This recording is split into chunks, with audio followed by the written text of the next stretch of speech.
Hello. So, after a lot of back and forth, this is now an area of my living room that already looks more or less like I imagined it.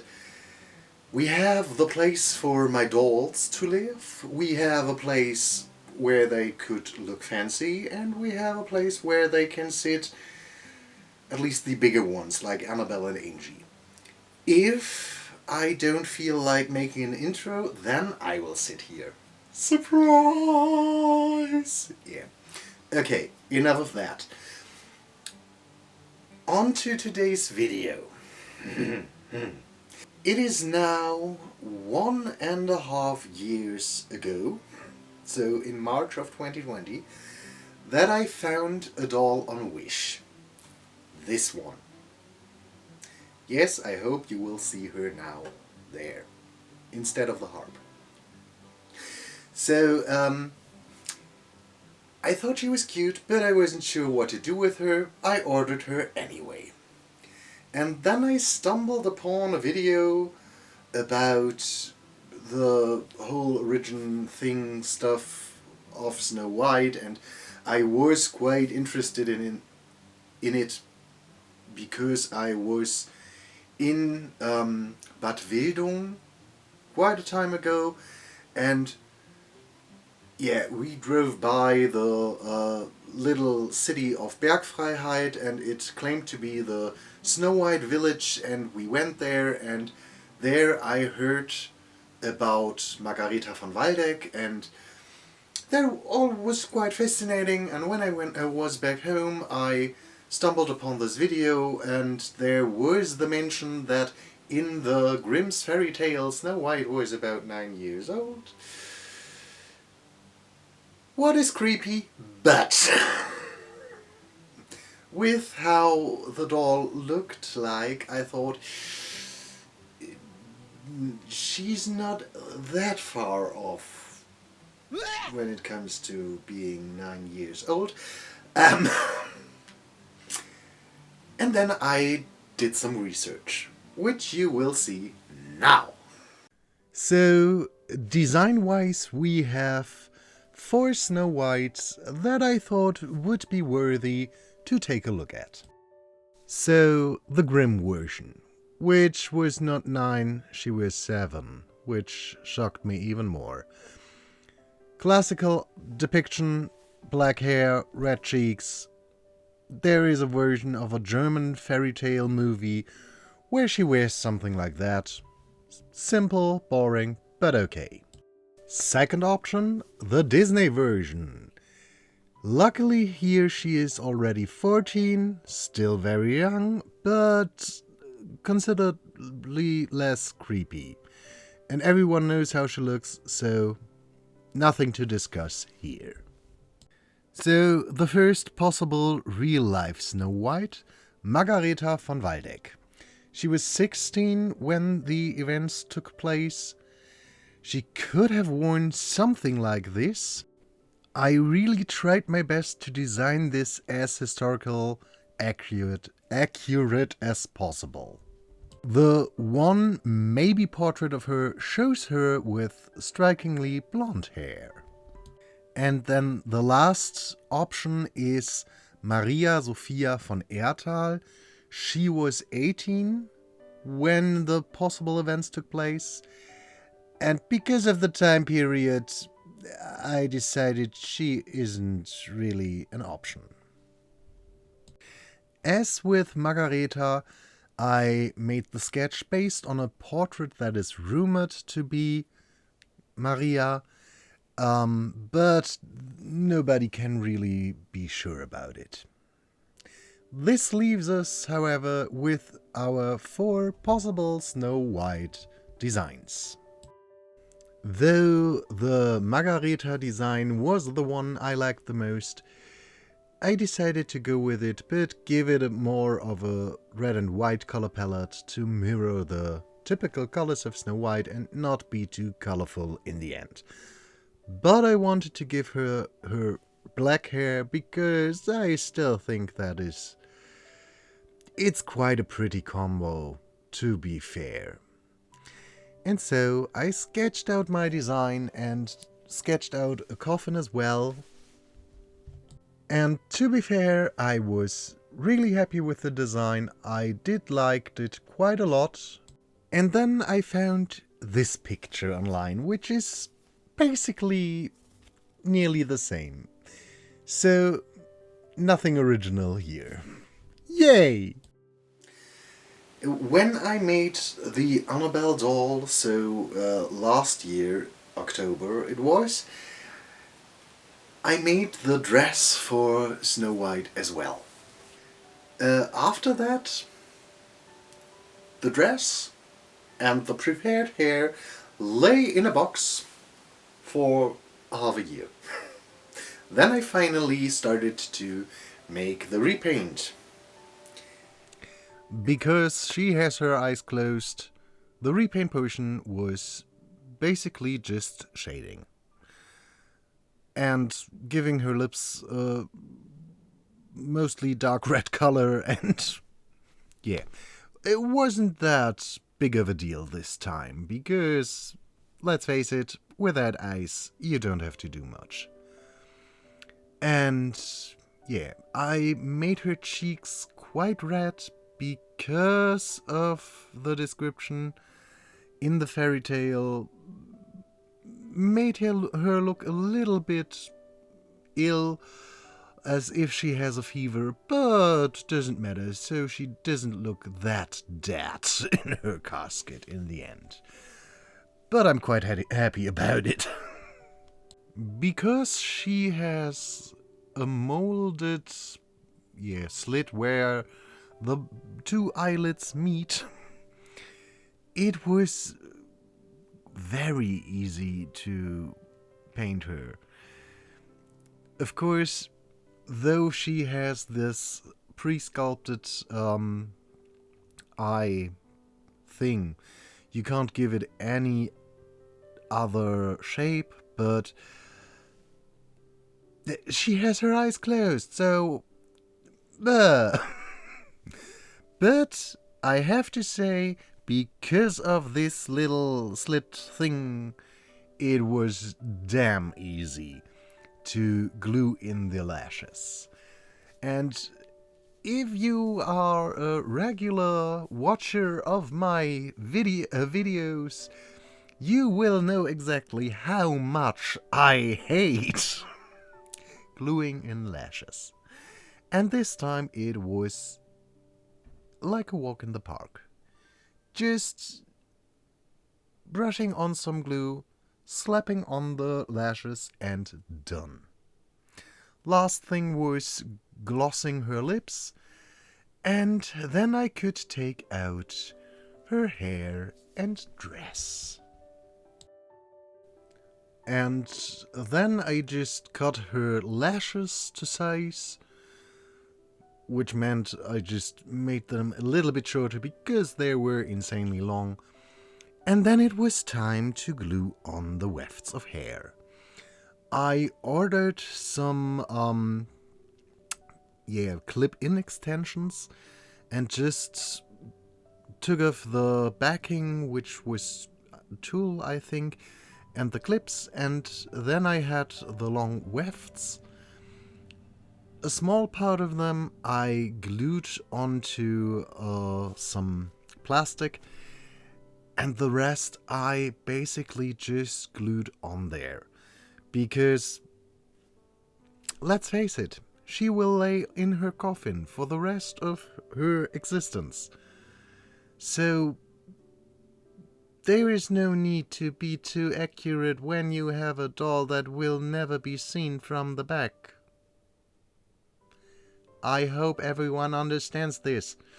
I am a very lazy grafter, so, yeah.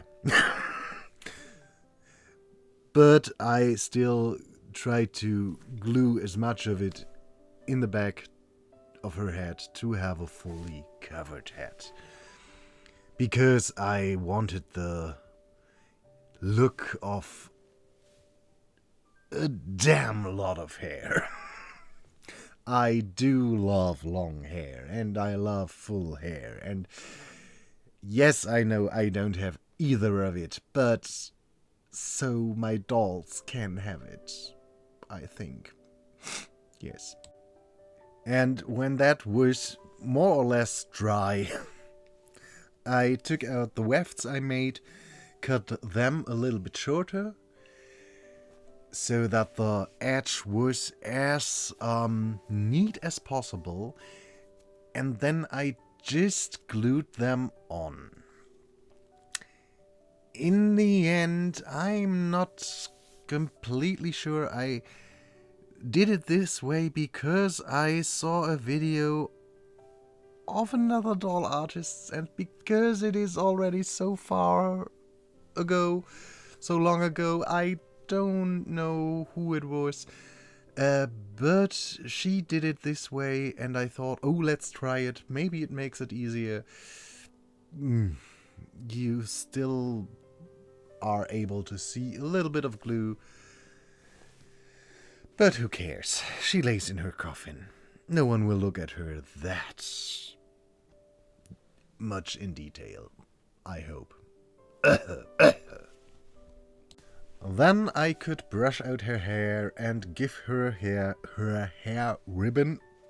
My gosh, English is not my friend.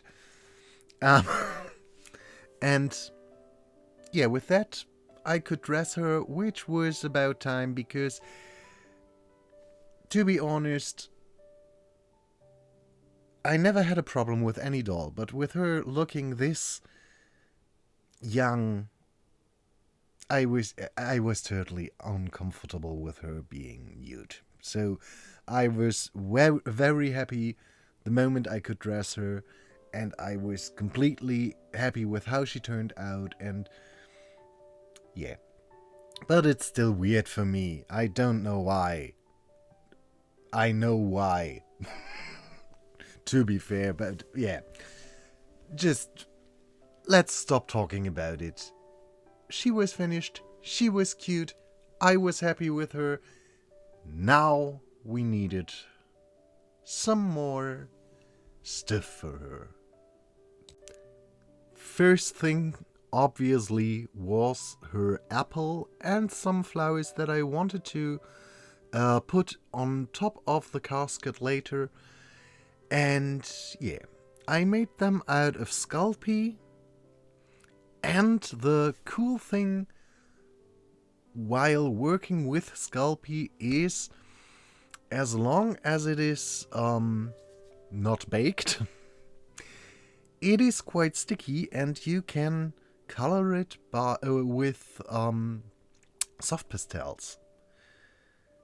Doesn't work with every color. For example, for the flowers, I wanted them to be a little bit purple-ish, and that didn't cover that well, so later I decided to paint them white. But for the apple, it went insanely well. I really, really like how the apple turned out. And basically it's fairly simple. It's just making a ball out of the polymer clay, making an indent on both sides, give it a little bit of a stem and a leaf, and you're done. While coloring it with the soft pastels, you have to be a little bit more,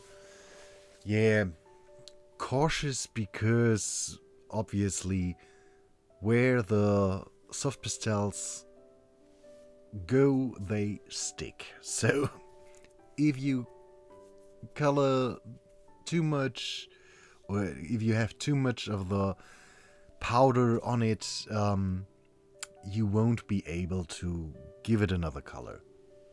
So keep that in mind, but after that you can bake it and it's fine. I glazed it with a matte varnish and was happy about it.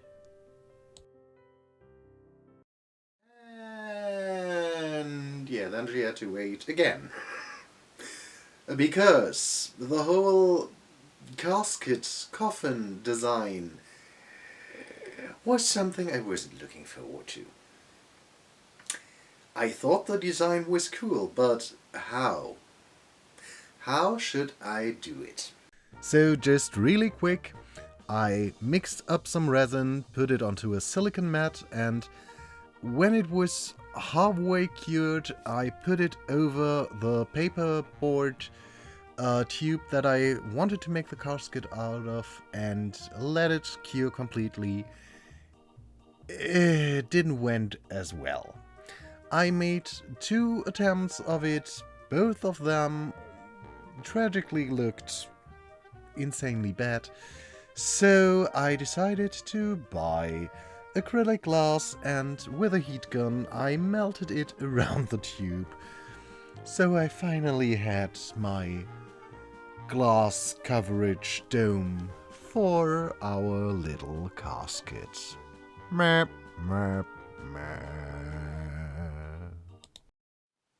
After I melted down the whole thing, it took me another 2 months. Gosh. When I finally decided to go on, it was first making, more or less the whole casket out of cardboard. I wanted to cover it in some air dry clay later. The first part was cutting out the space for the acrylic glass, and then I glued in some cardboard for her bedding situation. Gosh, I don't know how to call it.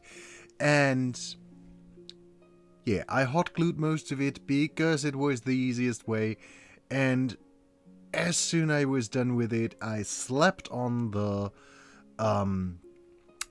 air dry clay. I used Fimo Air, I think. I mainly use stuff that I have laying around, and sometimes I order stuff and don't remember it. Find it 2 years later and use it. Yay!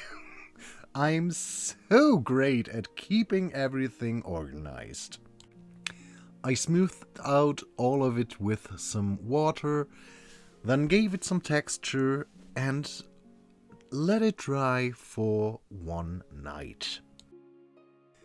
Then, when this was done, I just, put on some base color, let this dry, not for a whole night, which was a mistake, but didn't matter. I was in a hurry at this point because I had to go to my mom for some days, and I wanted to get this video out at the start of October, so I had to hurry a bit. After everything was colored, I put on a wash, dried it with my heat gun, put on a glaze, and then glued the acrylic glass cover in place. And between everything, I decided, of course, she needs some stuff to lay on. So I took out a silk scarf that I had laying around and some old tablecloth. Stitched together a quick hat piece thing. Pillow! Yes, pillow it is. Glued in the silk scarf, glued in the pillow, and then I was able to glue in the acrylic glass. Everything was glued with hot glue again. So I think it should stick together because, let's face it, after that I covered everything again with some air dry clay. So I don't think that there is too much of an option for it to come apart. When all of this was done, I decided, because I can't color the clay afterwards, or I can't color the clay that attaches to the acrylic glass, I had to color the clay, which was insanely messy, but I was able to get a halfway decent color for this part at least. For the later part, not so much. I could only be bothered to color the clay that would be visible through the acrylic glass. The rest of it is the basic white stuff, and yeah. From that point on, it was basically just putting everything on. But as you may notice in the sketch, if you still have it in mind, I had this idea of vines growing over the whole casket thing. For that, I of course had to color the wood part first, so it dried again overnight. Then I colored it, and then I had to color another clay for the vines, because same problem. The stuff that is touching the acrylic glass, I won't be able to reach. So when the vine leaf flower part was done, I left it to dry. And surprise, surprise. First thing, it's dried a lot lighter than I thought it would. And second thing, maybe because I used chalk, it was quite dry and brittle, and the leaves weren't sticking to the vines, and the only thing I thought that maybe could make it stay in place for the rest of eternity would be resin.